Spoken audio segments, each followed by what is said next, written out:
નમસ્કાર, હું છું કિરણ કાપુરે. તમે જોઈ રહ્યા છો નવજીવન ન્યૂઝ.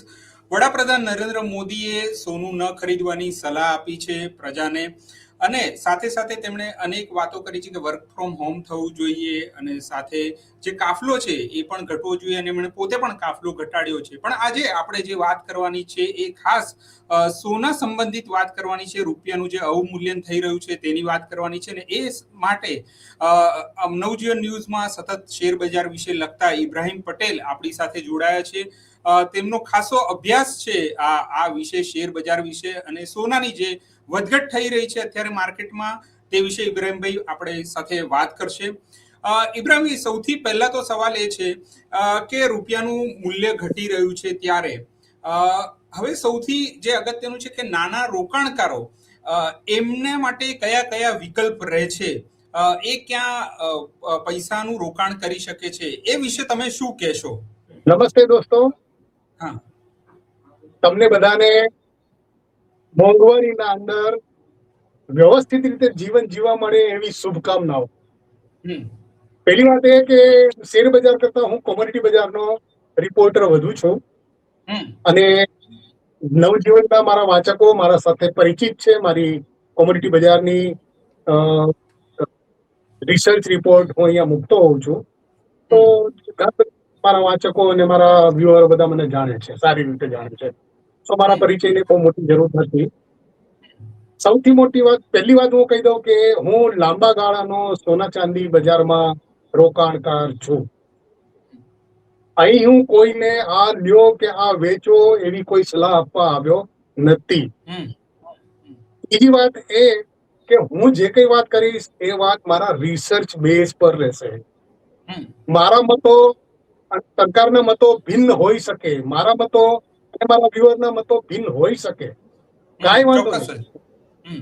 હા, પણ આપણે નોલેજ લેવાનું છે, અને હું નોલેજ શેર કરવા આવ્યો છું. તો આ વાતને વ્યુઅરોએ ધ્યાન રાખવાની છે. હા કિરણભાઈ, હવે તમારા સવાલો શરૂ. તમે પહેલો સવાલ કર્યો. હા, રૂકો. પહેલો સવાલ તમને એ છે કે રૂપિયાનું અવમૂલ્યન થઈ રહ્યું છે, અને હવે જે આપણા નાના રોકાણકારો છે એમની જોડે ઓપ્શન શું રહે છે, ક્યાં એ ઇન્વેસ્ટ કરી શકે છે? કારણ કે સોનું ખરીદવાની ના કહી છે, તો એમની જોડે બીજા કયા ઓપ્શન છે? જેમ કે એસઆઈપી ને બીજા બધા છે ઓપ્શન, પણ અત્યારે હાલમાં એ શું ખરીદી શકે એવું તમે કહી શકો તમારા અભ્યાસ ને રિસર્ચ આધારે?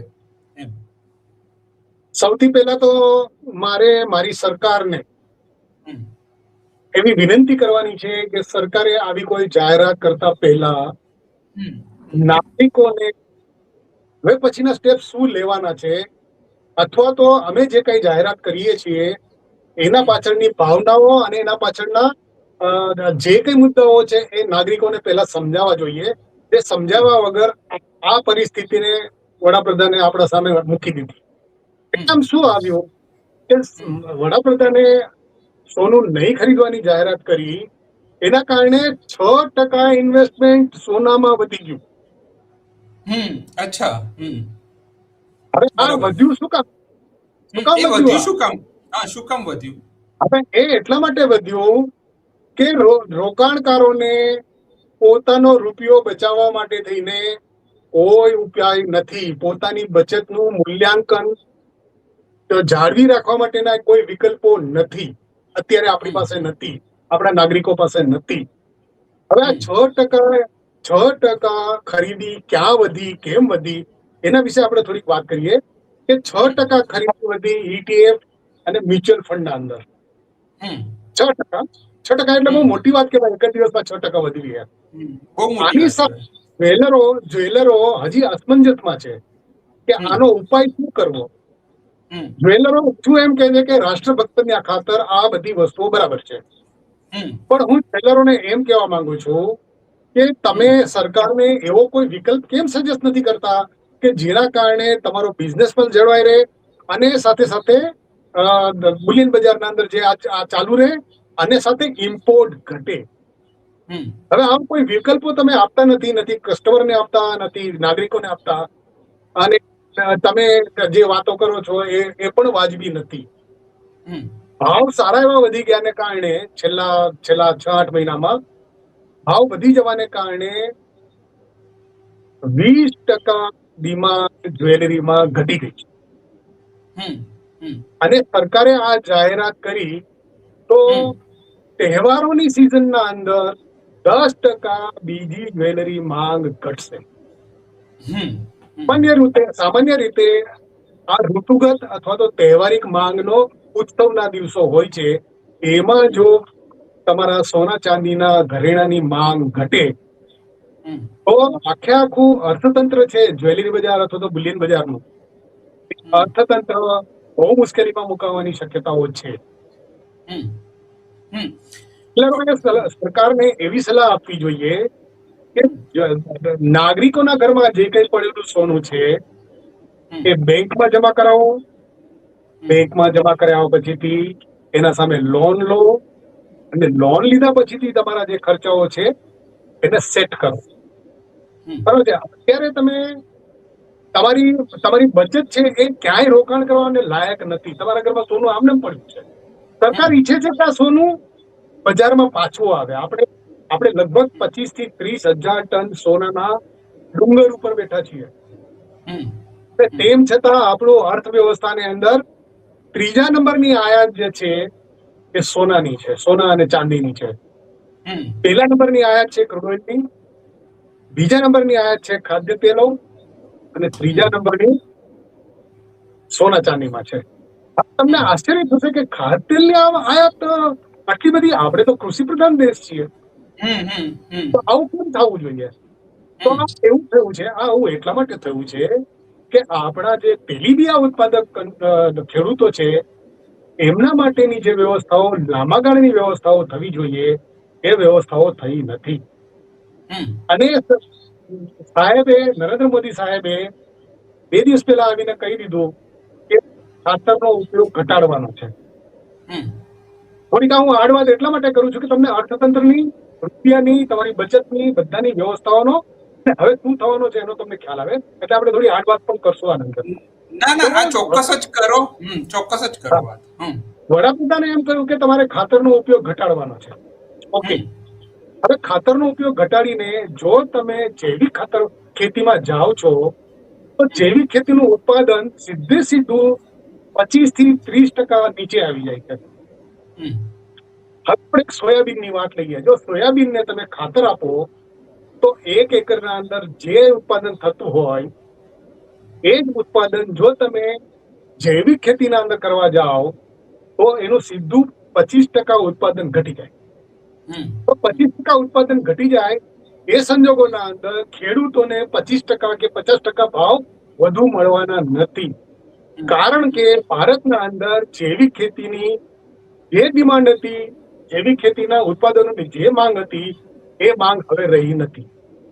જૈવિક ઉત્પાદનો તમે ગોતવા જાઓ છો બજારના અંદર તો બજારના અંદર તમને 30 થી 40% વધારે પૈસા આપીને ખરીદવા પડે છે. કઈ પણ વસ્તુ હોય, ઘઉં હોય, ચાહે બાજરો હોય કે બીજી કઈ પણ વસ્તુ હોય, ચોખા હોય, કઈ પણ હોય, તમે જૈવિક માંગો એટલે 30 થી 40% વધારે આપવાના. પણ પેલા ખેડૂતને ઉત્પાદન કોસ્ટ વધે છે એની કોઈ વ્યવસ્થા નથી. આપણે આજે 10-12 વર્ષથી ખાતર વાપરીએ છીએ, દવાઓ વાપરીએ છીએ અને એ દવાઓ વાપર્યા પછીથી આપણી જે જમીન જે છે એ જમીન જૈવિક માટે યોગ્યતા ગુમાવી બેઠી છે. એટલે જમીન અને ગર્ભાવસ્થાની વ્યવસ્થા તોડી નાખી છે. ખાતરને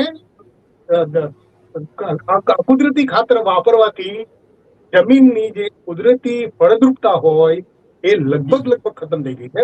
હવે આ સંજોગોના અંદર વડાપ્રધાને એમ કહે કે તમે જૈવિક ખાતરનો ઉપયોગ કરો, જૈવિક ખેતી કરો. તો આ ખેતી કરવા માટે થઈને તમારે ખેડૂતોને 3 થી 4 વર્ષ આપવા પડે. એના માટે થઈને નવેસરથી ટ્રેનિંગ શરૂ કરવી પડે. એના માટે થઈને તમારે બજાર ઊભી કરવી પડે, જૈવિક વસ્તુઓ માટે ઊભી કરવી પડે. હવે આ વ્યવસ્થાઓ આજે ને આજે નથી થવાની. તો મોદી સાહેબની સરકારને અથવા તો મોદી સાહેબને જે લોકોએ આ સલાહો આપી છે એ સલાહો પાછળના રહસ્યો પણ ઉદ્ઘાટન કરવા જોઈએ. એ રહસ્યો ઉદ્ઘાટન થયા નથી. જો એ થયા હોત તો આ બધી જાહેરાતો છે એ આટલી દ્રઢતાથી ન થાય. થોડી હળવાશથી થાય, થોડીક નાગરિકોને કોન્ફિડન્સમાં લઈને થાય. આજે તમે કોઈ ખરીદ શકો કે ભાઈ કાલથી તમે જૈવિક ખેતી કરો, હવે એને પોતાના ખેતરને 30 થી 40% વધારે ઉપજ લેવા માટે થઈને આધુનિક સાધનો બધા જ વાપર્યા છે. હવે એ આધુનિક સાધનોને મૂકીને તમારે ગાય ભેંસના છાણ લેવા ક્યાં જવાનું, ક્યાં મળે તમને? હવે એ બધી વસ્તુઓની આ વ્યવસ્થા છે. તો જૈવિક ખેતીને શરૂ કરવા માટે થઈને 2-3 વર્ષ સુધી તો જમીનને ફળદ્રુપ થવા માટે થઈને તૈયાર થવા માટે જોઈએ. આ બધી વસ્તુઓને આપણે એક બાજુ મૂકી દઈએ, આપણે સોના ચાંદી પર પાછા આવીએ. તમે એમ કહ્યું કે ભાઈ રોકાણકારો પાસે બચતના સાધનો રોકવા ક્યાં, એના કોઈ વિકલ્પો રહ્યા નથી અથવા તો ધ્યાનમાં આવતા નથી. હવે મારી તમને કહેવાનો આશય એ છે કે આપણો રૂપિયો ડોલર સામે 95 રૂપિયા ને 50 પૈસા આજે છે, જે ગઈકાલે હતો 95 રૂપિયા ને 89 પૈસા, ઓલમોસ્ટ 90 રૂપિયા અથવા તો 95 ના બદલે 96 ગણીને પકડીને ચાલો. ગ્રે માર્કેટના અંદર એનો ભાવ 96-97 રૂપિયા બોલાતો હોય છે. હવે આ સંજોગોના અંદર જો તમે રૂપિયાના મૂલ્યને ધ્યાનમાં રાખ્યા વગર તમારી બચતને ક્યાંય પાર્ક કરવાનો પ્રયાસ કરો તો તમને તમારી બચત નેગેટિવ રિટર્ન આપશે. અત્યારે આપણા પાસે સૌથી સલામતમાં સલામત રોકાણ કરવાનું સાધન કોઈ હોય, બેંકમાં ફિક્સ ડિપોઝિટ છે. બેંકની ફિક્સ ડિપોઝિટ 2 કે 3 વર્ષ માટે તમે કરી હોય, અત્યારે કોઈ 7-8 વર્ષ માટે નથી કરતું, એટલે આપણે 2-3 વર્ષ માટે કરીએ, તો 2-3 વર્ષ દરમિયાન અંદર તમને 7-8% ઇન્ટરેસ્ટ મળે. હવે 2 કે 3 વર્ષ પછી 1 લાખ રૂપિયાના માન લો કે તમને 1.5 લાખ રૂપિયા થઈને આવ્યો 2 વર્ષ પછીથી, તો 1.5 લાખ રૂપિયાની પરચેસિંગ પાવર જે છે એ 90,000 કરતા નીચે હશે. હવે આ ગણિત જો તમને ન સમજ પડે તો એનો અર્થ એ છે કે તમારી ફિક્સ ડિપોઝિટ તમને નેગેટિવ ઇન્ટરેસ્ટ આપે છે, તમારી બચતના 10-15% ખાઈ જાય છે. આ સિસ્ટમના અંદર ખવાઈ જાય છે. શું કામ કે આજનો રૂપિયો કાલના 99 પૈસા છે. તમને સાદું ઉદાહરણ આપું કે ફેબ્રુઆરીના અંદર વોર શરૂ થઈ ત્યારે લીંબુની સિઝન હતી, લીંબુ આવકોની સિઝન હતી, અને એ સમયે લીંબુના ભાવ હતા 40 રૂપિયા ડઝન ઇન મુંબઈ. હવે વોર શરૂ થવાના ભણકારા વાગી રહ્યા હતા અને બજારના અંદર ભરપૂર આવકો હતી, તો હું દર વર્ષે આવી આવકોના સમયે હું મારા જે કઈ રસોડાના ચીજો જે જોઈતી હોય છે એને હું લઈ લેતો. તો મેં એક સાથે 7 ડઝન લીંબુ ઉપાડ્યા, એનો જ્યુસ કાઢીને મેં મારા ફ્રીજમાં મૂકી દીધો. આજે આ લીંબુનો ભાવ 20 રૂપિયા એકનો છે. તો ફેબ્રુઆરી, માર્ચ, એપ્રિલ ને મે મારી બચતનું મૂલ્ય કેટલું ગુમાવી દીધું, ખાલી એક લીંબુની વાત ઉપરથી તમે સમજી શકો. 40 રૂપિયા ડઝન મળતા હતા, એ 40 રૂપિયાના અંદર અત્યારે તમને 2 લીંબુ મળે છે. તો તમે જે બચત કરીને રાખી છે, આજે તમારા ઘરે મહેમાન આવે તો પહેલા જ આપણે એમ કહીએ કે ઉનાળો છે ને લીંબુ પાણી કરો. લીંબુ પાણી કરો તો તમને 1 લીંબુના અંદર 1 કે 2 ગ્લાસ પાણી મળે. પણ જો તમારા મહેમાનને તમે કઈ ઠંડુ પીવડાવી દો તો તમારી બચત થોડી રહે. આ બચત હવે રહેતી નથી. આવું આ લીંબુનું ઉદાહરણ છે, આવું બધી જ જગ્યાએ તમે આ ઉદાહરણ લઈ શકશો. સિઝન હોય ત્યારે ખેડૂતોને પૂરતા ભાવ પડતા નથી, બજારમાં જાઓ ત્યારે તમને પ્રમાણમાં સિઝન કરતા સિઝનના અંદર જ્યારે ભાવ વધારે મળે ત્યારે રોકાણકારોએ પોતાના રસોડાનું ધ્યાન રાખીને સૌથી પહેલું રોકાણ તમારા રસોડાની સંરક્ષણ માટેનું કામ કરવું જોઈએ. જો તમે રસોડાનું રક્ષણ નહીં કરો તો તમારી બચત છે, આપણું ઘરનું જે બંધારણ છે એના અંદર હાઈએસ્ટ જે આપણે વિચારતા હોઈએ છીએ આપણા ખાણીપીણી માટે વિચારો હોય છે. ગરીબને ગરીબ ના રહેતા હોય, મધ્યમ વર્ગને મધ્યમ વર્ગ રહેતા ને પૈસાદાર ને પૈસા દે. પણ આપણે અહીંયા વાત કરી રહ્યા છે મધ્યમ વર્ગ અને એનાથી નીચેના વર્ગની વાત કરી રહ્યા છીએ કે જે લોકો નાની બચત કરે છે. એની બચત મહિને 500 થી 5,000 સુધીની હોય. તો આ બચત રાખવી ક્યાં? બેંકમાં મૂકો છો તો નેગેટિવ થઈને આવે છે. શેર બજારમાં નાખો છો તો તમારે તમારી મૂડી ખવાઈ જાય છે, કેપિટલ લોસ થાય છે. તમને કેપિટલ લોસ એટલે શું કે તમે માનો કે શેર બજારના અંદર 5,000 રૂપિયા રોક્યા છે, છેલ્લા 5 વર્ષથી રોકીને રાખ્યા, ભાવ 5 વર્ષ પહેલા તમારા માનો કે 20 રૂપિયામાં લીધા હતા, 20 રૂપિયામાં લીધા હતા તમે શેર, 20 રૂપિયામાં લીધા, એ ભાવ આજે વધીને 100 રૂપિયા થયો છે, માની લો કે 100 રૂપિયા, 5 ગણા વધ્યા છે આપણે માનીએ, આફ્ટર 5 years. તો એ ઇન્વેસ્ટમેન્ટ બરાબર છે, પણ જેને માની લો કે 20 રૂપિયાનો શેર લીધો છે, એક શેરના ભાવ આજે 15 રૂપિયા થયા છે, તો એને 5 રૂપિયાની કેપિટલ લોસ છે આફ્ટર 5 years. બરોબર. તમે શેર માનીને તમે પૈસા લીધા હોય, કોઈએ તમને ઇન્વેસ્ટમેન્ટ કરવા માટેની સલાહ આપી હોય અને તમે તમારો અભ્યાસ ન કર્યો હોય, તો તમારે નિશ્ચિતપણે એ પૈસા ગુમાવવાનો વારો છે. એટલે ઇબ્રાહીમભાઈ, તમે જે કહી રહ્યા છો એ રીતે તો એવું છે કે આપણે બચતનો કોઈ વિકલ્પ ના મધ્યમ વર્ગ માટે છે ના એનાથી નીચલો જે વર્ગ છે એના માટે છે. એટલે જો એ બચત કરી રહ્યો છે તો એની પાસે એ આભાસી જ છે એની બચત, કે હા એ બચત કરી રહ્યો છે અને મનનો સંતોષ માની રહ્યો છે. બાકી એ નેક્સ્ટ જે એનું એ મોંઘવારી હોય કે એના જે બીજા ખર્ચા હોય એના માટે એ જે તૈયારી કરતો હોય એ તૈયારી એ આ બચતથી પૂરતી નથી, એવું તમે સ્પષ્ટ રીતે કહો છો. હું એના માટે હવે તમને ઉદાહરણ આપું. હા, ઉદાહરણ. હા, જો તમે સોના ચાંદીમાં રોકાણ કરો છો તો આજે સોનું અને ચાંદી વૈશ્વિક બજારની કરન્સી છે, તમારા રૂપિયાની પણ કરન્સી છે. હું તમને એવી સલાહ આપીશ કે તમારા રૂપિયાને ખાટકી વાળે બાંધ્યા વગર તમારા મનમાં આવતી સંરચનાઓ રોકાણ માટેની એનો અભ્યાસ કરીને તમારે રોકાણ કરવું જોઈએ. તો હવે સોનું અને ચાંદી ઇન્ટરનેશનલ માર્કેટની કરન્સી બની ગઈ હોય અને તમે એના અંદર રોકાણ ન કરો તો તમારો રૂપિયો છે એ ઘસાવાનો છે. હું તમને આજે આપણે વાત કરીએ છીએ, મિડલ મે માં વાત કરીએ છીએ, હું તમને કહું કે ડિસેમ્બર સુધીમાં આપણો રૂપિયો ડોલર સામે 100 રૂપિયા થઈ જવાનો છે. તો 100 રૂપિયા જયારે થશે ત્યારે આપણી ઇમ્પોર્ટ કોસ્ટ શું હશે? વર્લ્ડમાં જે ભાવ વધે ઘટે એનો કઈ વાંધો નહીં, પણ આપણે જે ઇમ્પોર્ટ કરશું એની કોસ્ટ ઓટોમેટિકલી વધી જશે, કાંઈ પણ કર્યા વગર વધી જશે. હા, ઇમ્પોર્ટ કોસ્ટ વધશે એટલે મીન્સ કે આપણે ઇન્ડિયામાં એડ કરશું તો એની અલ્ગોરિધમિક ગણતરીઓ થાય, બરોબર? જેમાં ટેક્સ ઉમેરાય, એમાં જીએસટી ઉમેરાય, બુલિયન ડીલરોનો અને જ્વેલરોનો નફો ઉમેરાય, પેલા બુલિયન ડીલરનો ઉમેરાય, પછી જ્વેલરોનો ઉમેરાય, પછી એના અંદર ઘરામણ લાગે, અને આ ઘણી બધી વસ્તુઓ એના અંદર એડ થાય, અને પછીથી તમારા પાસે જે સોનું આવે છે એ તો બહુ મૂલ્ય થઈ જાય છે.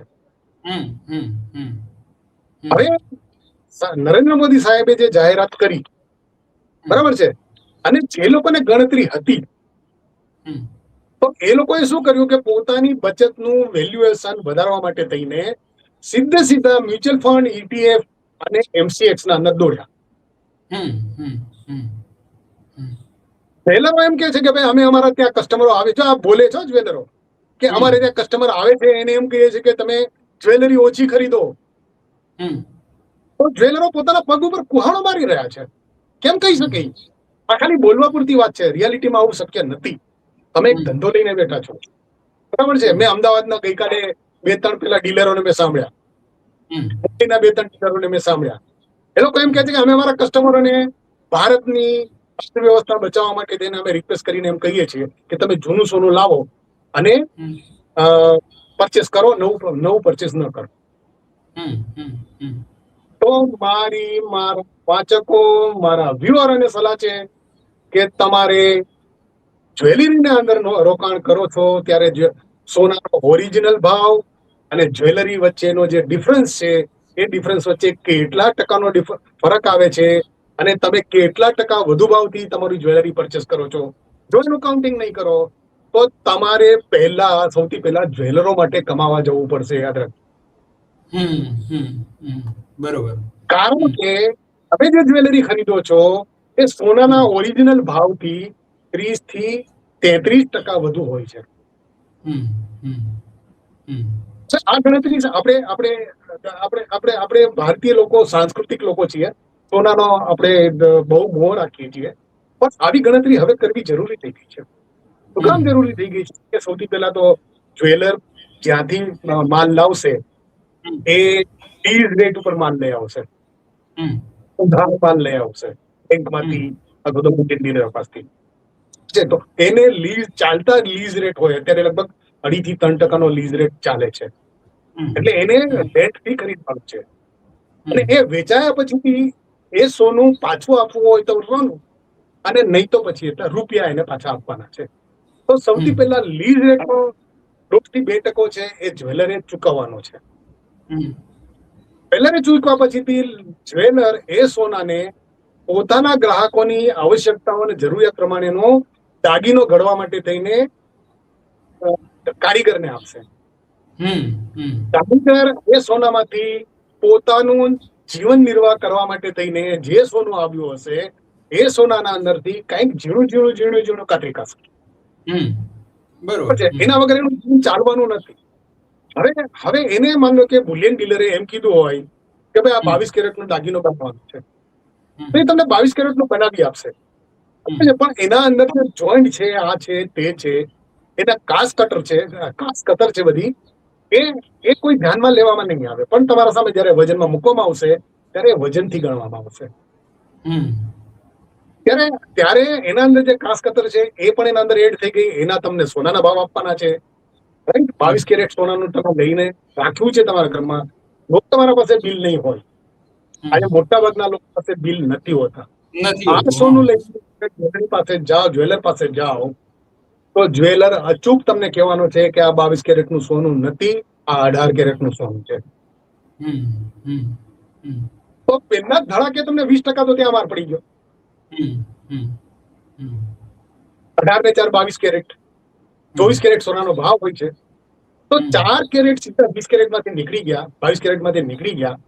તો તમે જે દાગીનો ઘરે લઈ ગયા છો એનું વાસ્તવિક મૂલ્ય શું છે? એમાં જ્વેલરી જે દુકાન સજાવટ છે, એના નોકરોનો ખર્ચો છે, સેલ્સમેનનો ખર્ચો છે, જ્વેલરનો પોતાનો નફો છે, આ બધું તો કાઢશે ને. આ બધું કોણ આપવાનું છે? તમે આપવાના છો. તો મારું તમને ભલે આજે હું તમને કહું આ નેગેટિવ વાત કરું છું, જ્વેલરો અને બુલિયન ડીલરો મારા પર બહુ ગુસ્સે થવાના છે, બરાબર છે. પણ મારા વાંચકોને સત્ય હકીકત જણાવી એ મારી ફરજ છે અને એ નવજીવનની પણ એટલી જ ફરજ છે. તો નવજીવનના વાંચકોને સાચી માહિતી આપવાની ફરજના એક ભાગરૂપે હું એમ કહું છું કે તમારે તમારા લગ્ન પ્રસંગને પૂર્ણ કરવા છે તો તમારો જૂનો દાગીનો તમારા જે જ્વેલર પાસેથી લીધો છે એ જ્વેલર પાસે જઈને તમારે નવો બનાવવો જોઈએ. જ્વેલર પાસે જતી વખતે તમે જો બિલ નહીં રાખ્યું હોય તો જ્વેલર તરત કહી દેશે કે ભાઈ તમે લઈ ગયા ભલે 22 કેરેટનો, પણ આ તો છે 18 કેરેટનો. હવે હું તમને એક ઉદાહરણ આપું છું જે મારા સામે ગઈકાલે આવ્યું. એક મોટા રોકાણકાર, એટલે સોનાના ઘરેણામાં રોકાણકાર, એની સ્ત્રીઓ, પુરુષને જયારે 2 નંબરનો પૈસો આવે ત્યારે એક કહેવત છે આપણી ગુજરાતીમાં, બાયડીની ભમલીના મેફામાં રૂપિયો હોવો જોઈએ. આ બહુ જૂના જમાનાની કહેવત છે. બાયડીની ભમલી એટલે આપણે જેને આપણે સાદી ભાષામાં ઢેકો કહીએ, એના ઉપરનું નેફો એટલે જ્યાં નાડું નાખવાની જગ્યા છે તે, અને નેફાના ગાળામાં તમારે રૂપિયા છુપાવીને રાખવાના છે. તો અગાઉના જમાનામાં આ બચતની પદ્ધતિ હતી. આજે એ કામ નથી આવતી, કારણ કે આપણે આવા નેફાવાળા ઘાઘરા ચોળી કે કઈ પહેરતા નથી. તેમ છતાં સ્ત્રીઓ પોતાના પુરુષ પાસેથી જે કઈ નાની બચત હોય એ હંમેશા સોના ચાંદીના ઘરેણામાં રોકવા જાય જ છે. જેને મોટી 2 નંબરની આવક છે એ સ્ત્રીઓ તો અચૂક જવાની, એના ઘરના અંદર કિલો 2 કિલો 5 કિલો ઘરેણા નીકળવાના. હવે આ વાત કરતા કરતા સાથે સાથે હું એક આડ વાત કરી દઉં કે સરકારે જે આ સોનું નહીં ખરીદવાનું અને 15% ઇમ્પોર્ટ ડ્યુટી નાખી, એ પછીથી ઘણા બધા પગલાઓ હજી આવી રહ્યા છે અને નાગરિકોએ આ પગલાઓને ઝેલવા માટે થઈને તૈયાર રહેવું પડશે. મને જે સમજ પડે છે એમાંનું એક પગલું હું તમારા સામે મૂકવા માંગુ છું. સરકાર આગામી દિવસોના અંદર તમારા ઘરમાં જે કઈ સોનું પડ્યું છે એ સોનાને તમારે ઇન્કમ ટેક્સ રિટર્નના અંદર દેખાડવું પડશે.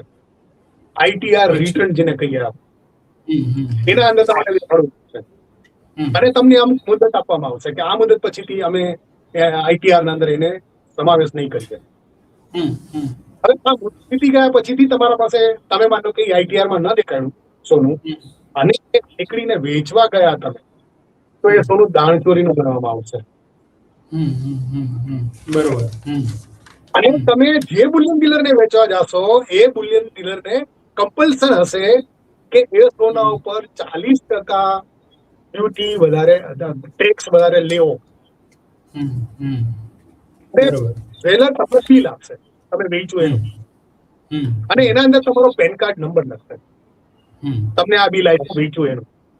હવે જેવો બુલિયન ડીલર તમને જ્વેલર તમને વેચશે એટલે સીધું ઇન્કમ ટેક્સ ના અંદર દેખાશે. એટલે હવે અહીંયા તમે બીજા ગુનેગાર બનો છો.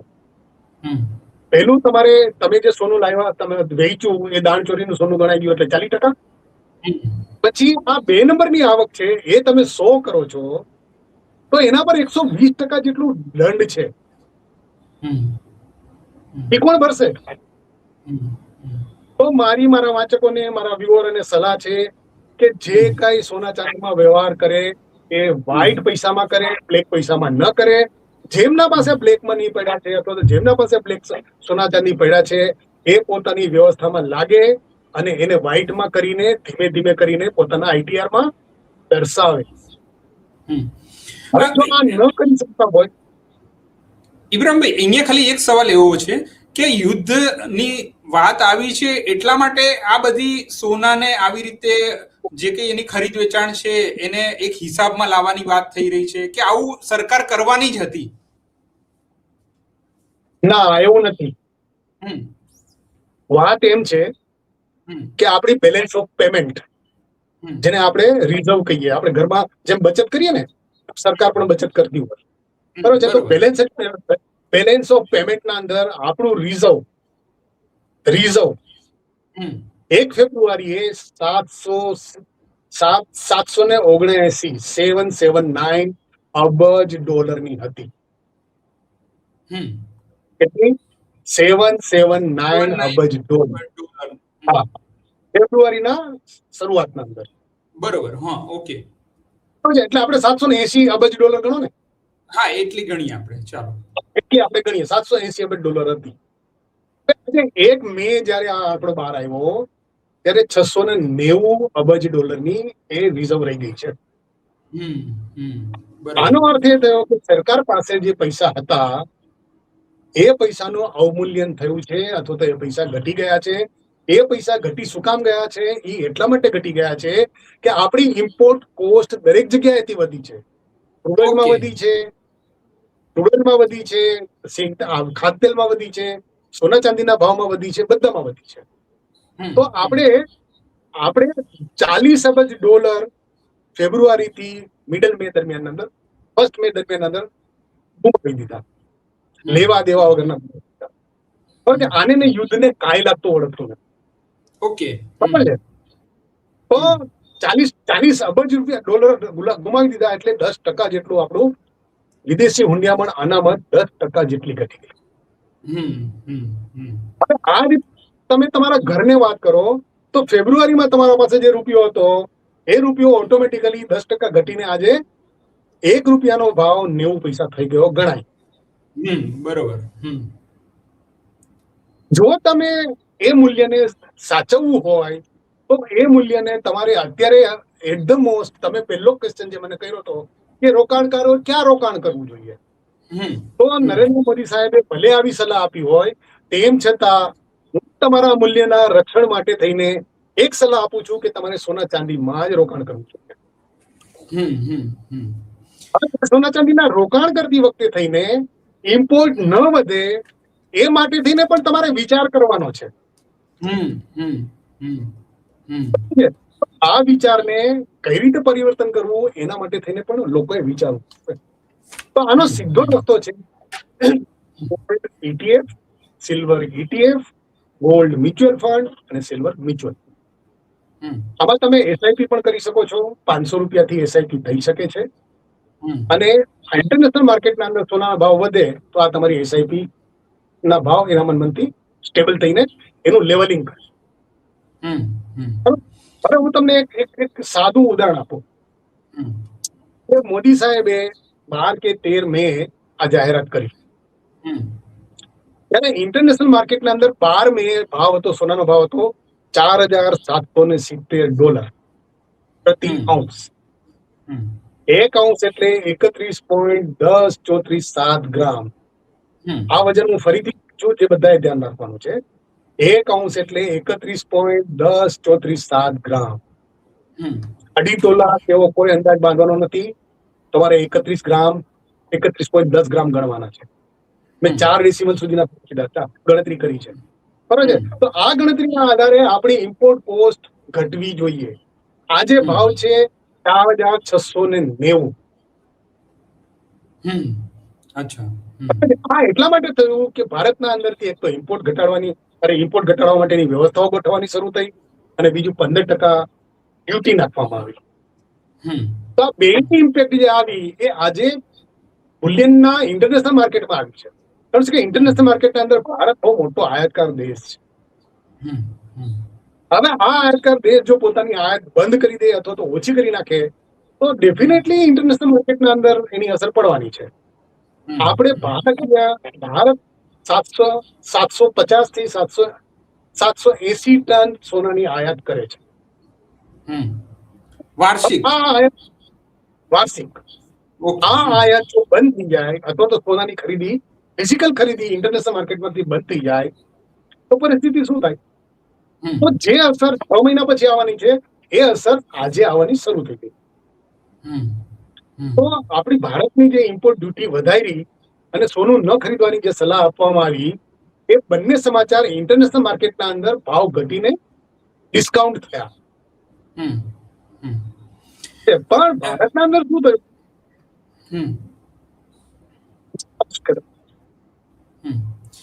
એક સવાલ એવો છે કે જે કઈ યુદ્ધને લઈને જે પગલા લીધા છે એમાં બીજા બધા દેશોએ તો યુદ્ધ ચાલતું હતું ત્યારે જ પગલા લઈ લીધા હતા.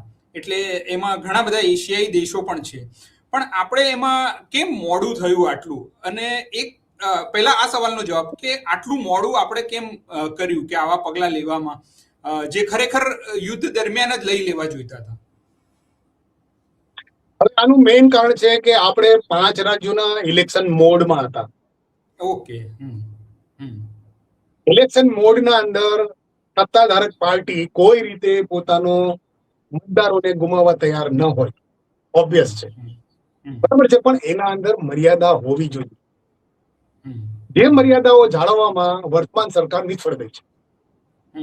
એ નિષ્ફળતાનો ભોગ હવે નાગરિકોએ બનવાનો આવ્યો છે. કેમ આવ્યું છે એ હું તમને સમજાવું. કે ભારત અને ઈરાન સાથેના સંબંધો ખૂબ દ્રઢ અને સારા હતા. આપણે ઈરાનથી રૂપી ટર્મના અંદર ઓઇલ પરચેસ કરતા હતા, ડોલર ટર્મમાં નહીં, રૂપિયામાં. બરાબર છે. અને ઈરાન આપણા પાસેથી એને જે જોઈતા ખાદ્ય સામગ્રીના માલો હતા એ ઇમ્પોર્ટ કરતા હતા.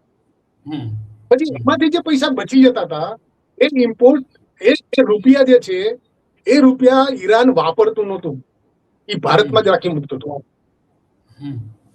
બરાબર છે. હવે ભારતમાં રાખી મૂકતું હતું એના કારણે ભારતના બેંકોના અંદર ઈરાનના રૂપિયા ખૂબ વધી ગયા હતા. ત્યારે કોંગ્રેસ સરકાર વખતે ઈરાનને એનો ઇન્ટરેસ્ટ ચૂકવવાની વાત આવી. સરકારના અંદર આનું ડિસિઝન લેવાયું કે આપણે કમસે કમ એમને ઇન્ટરેસ્ટ ચૂકવી દઈએ, આપણી બેંકના અંદરના પૈસા પડ્યા છે તો. એ સમયે ઈરાનના રાજકારણીઓએ એમ કહ્યું કે અમને એનું ઇન્ટરેસ્ટ પેમેન્ટ નથી જોઈતું. શું કામ નથી જોઈતું? ભારત એને સપોર્ટ કરી રહ્યું છે. એના ઉપર છેલ્લા 30-40 વર્ષથી અમેરિકાએ સેન્કશનો લગાવ્યા છે. હમ હમ એ સેન્કશનો વચ્ચે ભારત જો એને મદદ કરતું હોય તો ઇસ્લામિક સિદ્ધાંત પ્રમાણે વ્યાજ ન લેવું, એ સિદ્ધાંતને લાગુ કરીને ઈરાને ઇન્ટરેસ્ટ ના લીધું. એ ન લીધું એનો અર્થ એ થયો કે એ જે વ્યાજ છે એ ભારતીય અર્થતંત્રના અંદર સમાઈ ગયું. હમ હમ સમજ્યા? હવે આપણા સંબંધો ઈરાન સાથે એવા રહ્યા નથી. એ રાજકારણમાં આપણે પડવું નથી. હમ છે તો એના કારણે ઈરાન તરફથી જે મદદ મળવી જોઈતી હતી એ મળવાની બંધ થઈ ગઈ અથવા તો ઓછી થઈ ગઈ. હમ આજે ઈરાનના વિદેશ પ્રધાન આપણા દેશમાં છે, બ્રિકની મિટિંગમાં આવ્યા છે અને આ મિટિંગના અંદર કંઈક ને કંઈક નવી નવઘડતર રચનાઓ થશે. આજે જ અમેરિકાના રાષ્ટ્રપતિ ચીનમાં છે. તો આ બંનેની સીધી અસરો તમને સોના ચાંદીના ભાવ, ક્રૂડના ભાવ અને કોમોડિટી, બધી જ કોમોડિટીના ભાવ ઉપર આજે તમને જોવા મળશે. ને આ આખું અઠવાડિયું સોના ચાંદીના ભાવની અંદર મોટી ઉથલપાથલો થતી રહ્યો. હવે ઇબ્રાહીમભાઈ એક સવાલ વચ્ચે ખાલી પૂછવો છે કે અત્યારે જે વડાપ્રધાને જાહેરાત કરી કે સોનું ન ખરીદો, કે વર્ક ફ્રોમ હોમ કરો, ખાદ્ય તેલ તમે ઓછો વપરાશ કરો, આ બધી જે જાહેરાત કરી, વિદેશ યાત્રા ન કરો, આ વડાપ્રધાન જાહેરાત કરે છે. આવી જ જાહેરાત નોટબંધીની પણ કરી હતી. કોરોના વખતે જ્યારે જાહેરાત કરી હતી ત્યારે પણ આ જ રીતે વડાપ્રધાન તરફથી જાહેરાત આવી હતી.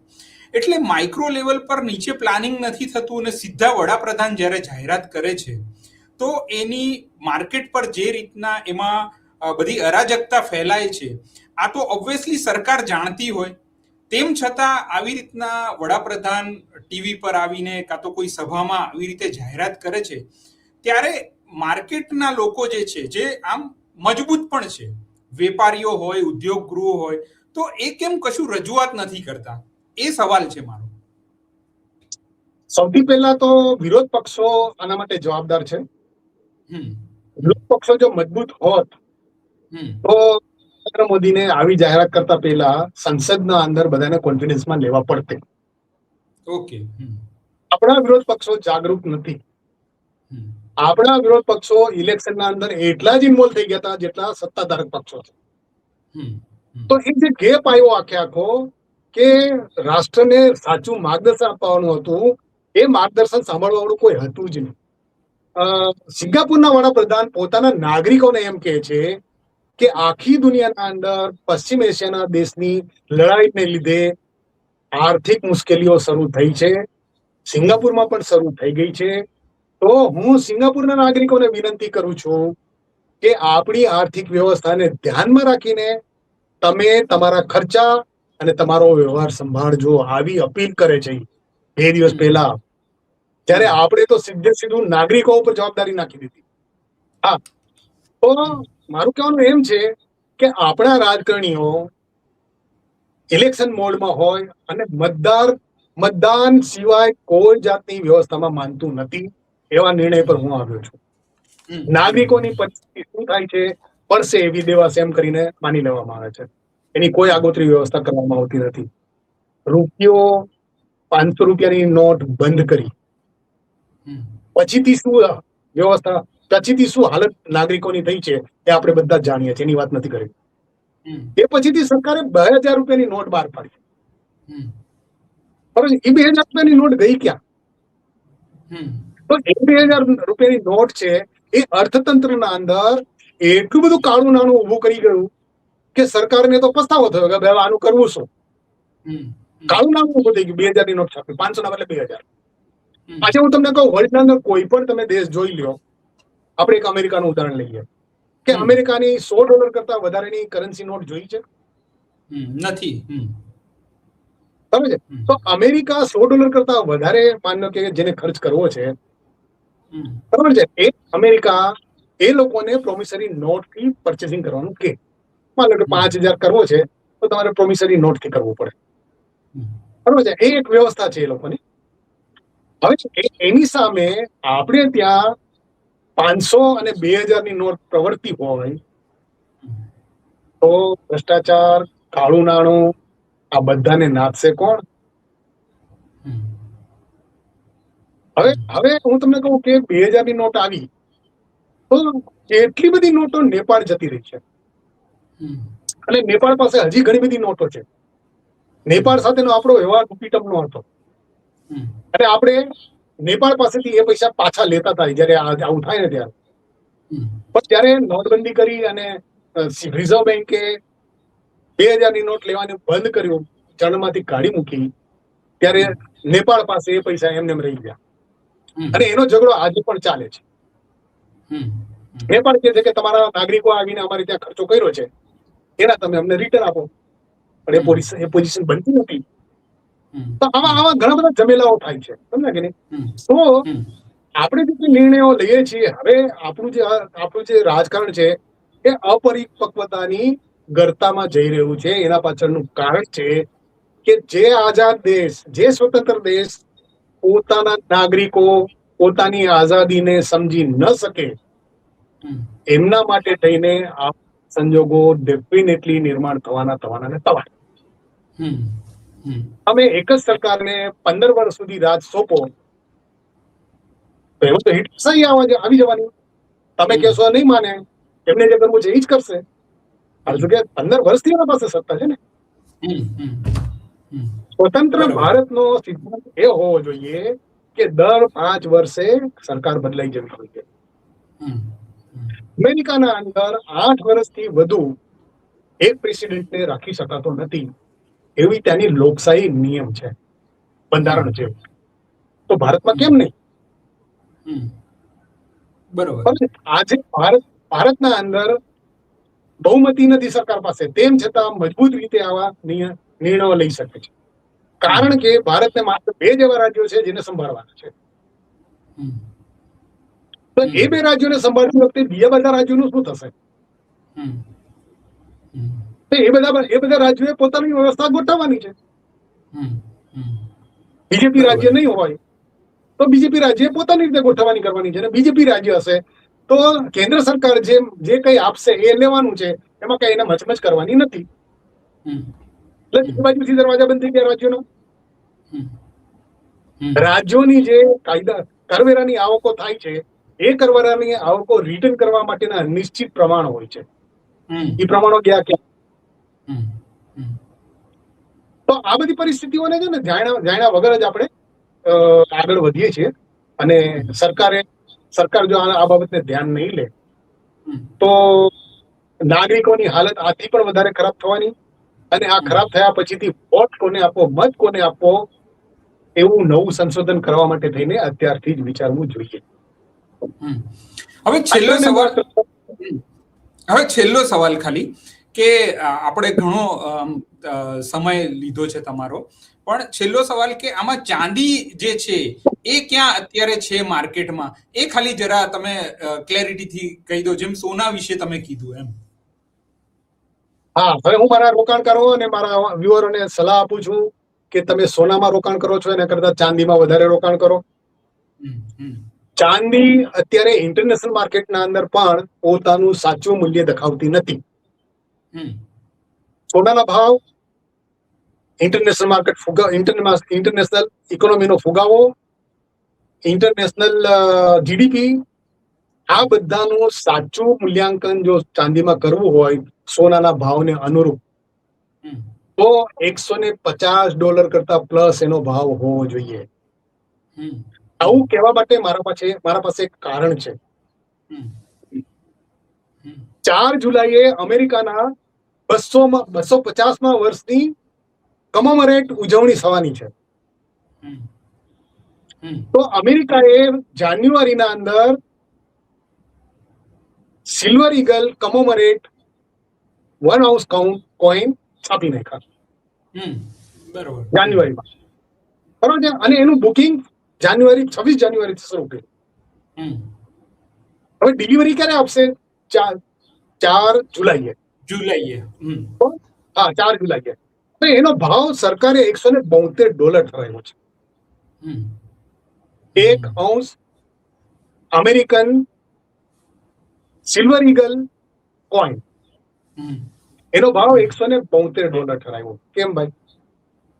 તો એના પરથી આપણને થોડીક તો સમજ પડે છે કે ચાંદીનું મૂલ્ય સાચું મૂલ્યાંકન બતાવતું નથી. $12 આપણે ઘડતરના કાઢી નાખીએ, એના મેકિંગ ચાર્જ કાઢી નાખીએ, તો બેઝ મિનિમમ ગણીએ તો $150 હોવો જોઈએ ભાવ ચાંદીનો. બરોબર છે. એના બદલે આજે ચાંદીનો ભાવ શું છે? $87-88 છે. તો આ જો ચાંદીના ભાવ આજે $87-88 છે, એની મારી ફોરકાસ્ટિંગ, મારો અભ્યાસ એમ કે છે કે 2026 અંદર $100 વટાવી જવા જોઈએ. હવે $10 રહ્યા છે, $10 રહ્યા છે, એથી વધારે નથી. આ મારી નાના ઇન્વેસ્ટરો માટેની સલાહ છે. પણ વ્યાપક રીતે હું જયારે વાત કરું છું ત્યારે ભારતના અંદર ચાંદીનો ભાવ 2026 પૂરું થતા 4 લાખ હોવો જોઈએ, જે અત્યારે લગભગ 3 લાખ રૂપિયા જેવો છે કિલોનો. બરાબર છે. ઇન્ટરનેશનલ માર્કેટના અંદર 1 અંશ ભાવ વધે, 1 અંશના ચાંદીના ભાવ $1 વધે, તો ભારતના અંદર 1 કિલોએ $3,500 વધે, એવી સાદી ગણતરી રોકાણકારોએ કરવાની. અત્યાર સુધી એ $3,000 હતા, પણ આ ઇમ્પોર્ટ ડ્યુટી વધી ને બીજા બધા જે કારણો ભેગા થયા છે, એના કારણે હવે એની ઇમ્પોર્ટ કોસ્ટ, સાદી ઇમ્પોર્ટ કોસ્ટ આપણે અલ્ગોરિધમિક કાઉન્ટિંગ થી કરીએ તો એ $3,500 પર કેજી આવે છે, $1 વધવાથી. હવે આપણે આ $10 આપણે વધારો માનીએ છીએ, તો $10 હિસાબથી ગણીએ તો 3.5 હિસાબથી ગણીએ તો $30,500 થયા બેઝ મિનિમમ. બરાબર. અત્યારે ચાલે છે કેટલા? $3 lakh plus minus, exact $3 lakh. એના અંદર $35,000 તો આમને વધી જાય છે. અચ્છા.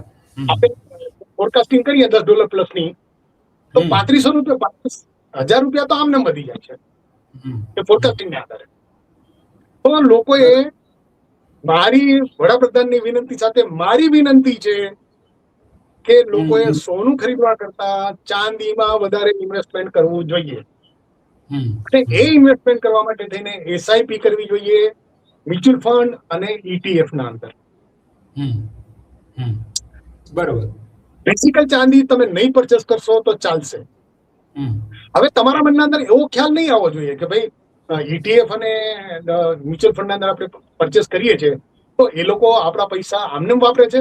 ના, ETF ના અંદર તમે જયારે પરચેસ કરો છો ત્યારે ETF એટલું gold either reserve bank, either બીજી બેંક એના પાસેથી લઈને પોતાના ફંડ મેનેજમેન્ટના અંદર નાખીને ક્લિયરિંગ હાઉસને, શેર બજારના ક્લિયરિંગ હાઉસને સાંજે બજાર પૂરું થાય ત્યારે એને કહી દેવામાં આવે છે કે અમારા પાસે આટલું ગોલ્ડ આવી ગયું છે અને અમારા પાસે આટલું ગોલ્ડ ગયું છે, એટલે અમારે પ્લસ માઇનસ આટલું થયું છે. બરાબર છે. એ ગોલ્ડ કોના પાસે જમા છે? આઈધર રિઝર્વ બેંક પાસે, આઈધર જુદી જુદી બેંકો પાસે, આઈધર બુલિયન ડીલરો પાસે, આ બધા પાસે જમા છે. કારણ શું કે આ બધું જે રક્ષણ થાય છે આપણી સેબી કરે છે. બરાબર છે. તો ઇન્ટરનેશનલ માર્કેટ અને આપણી ETF અને મ્યુચ્યુઅલ ફંડની વ્યવસ્થા જરા જુદી છે. ઇન્ટરનેશનલ માર્કેટના અંદર 1 અંશ ચાંદી સામે અત્યારે 250 અંશ ETF ના સોદા, કાગળિયા સોદા પડ્યા છે. બરોબર. બરોબર છે. તો ત્યાં જે છે એ બહુ મોટો હાવ ઉભો થયો છે, એનું કોઈ રક્ષણ નથી.